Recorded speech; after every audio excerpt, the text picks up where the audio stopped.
Hello friends, எல்லாருக்கும் வணக்கம். இவர் நல்லா பார்த்துக்கோங்க. இவர் தான் வந்து லேட்டஸ்ட்டு சென்சேஷன். ஏன் சொல்கிறேன் அப்படின்னா, இவர் வந்து தனஞ்சயன் இவருடைய பேர். இவர் வந்து பார்த்தோம் அப்படின்னா, கங்குவா படத்தோட வந்து அசோசியேட் ஆகிருக்காரு. ஸோ இவர் வந்து பார்த்தோம் அப்படின்னா என்ன சொல்லியிருக்காருன்னா, 10 அக்டோபர் 2024 அப்போ வந்து பார்த்தோம் அப்படின்னா, கங்குவா படம் வந்து ரிலீஸ் ஆகுது அப்படின்னு சொல்லியிருக்காரு. ரஜினி ஃபோட்டோ ஏன் போட்டிருக்கேன் அப்படின்னா, ரஜினி நடிக்கிற வேட்டையன் படமும் கங்குவா படமும் தான் மோதுது அப்படிங்கிறது தான் வந்து உண்மை. இதை இவர் சும்மா விட்டுருந்தா கூட பரவாயில்ல.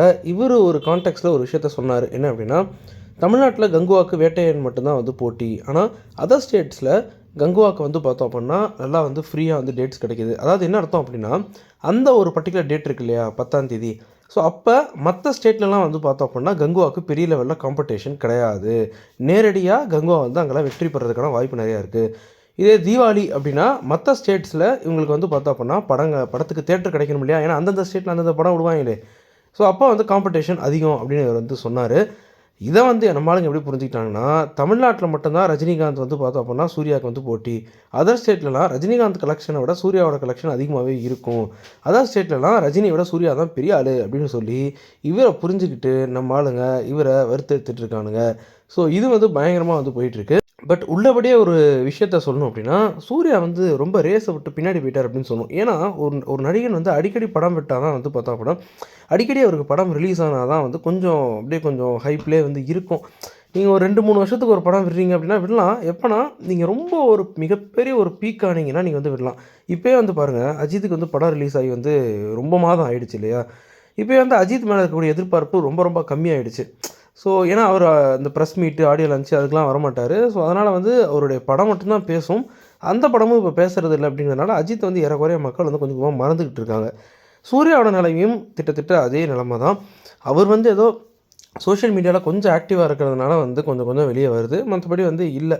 ஓகேவா, சரி, இதெல்லாம் ஒரு பக்கம் போட்டோம். பட் இவ்வளோ பெரிய ஒரு ப்ராஜெக்டை எதுக்காக பண்ணார் அப்படிங்கிறது எனக்கு ஒரு பெரிய ஒரு கொஷின் மார்க்காக இருக்குது. பட் அவர் பண்ணவிருந்த வாடிவாசலாக இருக்கட்டும், இல்லை புறநானூறாக இருக்கட்டும், ரெண்டுமே வந்து பார்த்தோம் அப்படின்னா டேக் ஆஃப் ஆகாது அப்படிங்கிற மாதிரியான பேச்சுக்கள் சினிமா வட்டாரங்களில் இருக்குது. இது உங்களுக்கு நல்லா தெரியும்.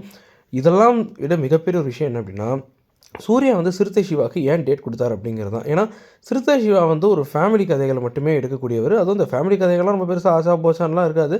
ஒரு சாதாரண ஒரு கதையாக இருக்கும். அது எப்படியோ கமர்ஷியலாக ஆக்கி எப்படியோ ஓட வச்சிருவார் அப்படின்னு தான் சொல்லுவோம். ஏன்னா சூர்யாவுக்கு சிறுத்தை சிவா வந்து ஏற்ற டேரக்டராங்கிறது தெரில. ஏன்னா சிறுத்தை சிவா இருக்கார் பார்த்தீங்களா, அவர் எடுத்த டேரக்டர்லாம் ரொம்ப சுமாராக தான் இருக்கும். நீங்கள் அவருடைய மிகப்பெரிய ஒரு பிளாக் பஸ்டர் எந்த படத்தை எடுத்துக்கிட்டாலும் சரி, விஸ்வாசமே எடுத்துக்கோங்களேன். விஸ்வாசம் எல்லாமே கூட அவ்வளோ பெரிய ஒரு சூப்பர் ரூப்பர் ஹிட்லாம் சொல்ல முடியாது. அந்த எமோஷனல் பார்ட் ரொம்ப சூப்பராக ஒர்க் அவுட் ஆகிருக்கும்.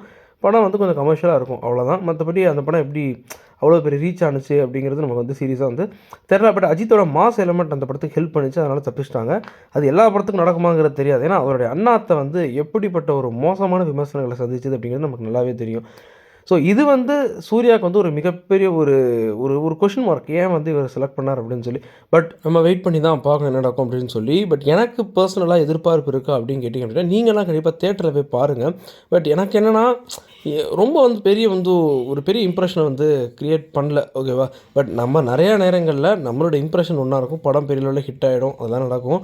நிறைய நேரங்களில் நம்ம ஒன்று நினைப்போம், அது ஒன்று நடக்கும், அது வேறு. பட் டெஃபினட்டாக இந்த படத்துக்கு வந்து அந்தளவுக்கு எனக்கு வந்து பெருசாக வந்து எதிர்பார்ப்பு வந்து எனக்கு இல்லை. பட் படம் வந்து ரிலீஸ் ஆகட்டும், நம்ம எல்லோரும் பார்ப்போம். நல்ல படமாக இருந்தால் கண்டிப்பாக ஓடும். ஓகேவா. ஸோ நீங்கள் நம்ம சேனலை சப்ஸ்கிரைப் பண்ணுங்கள். அடுத்த வீடியோஸில் பார்ப்போம். பை.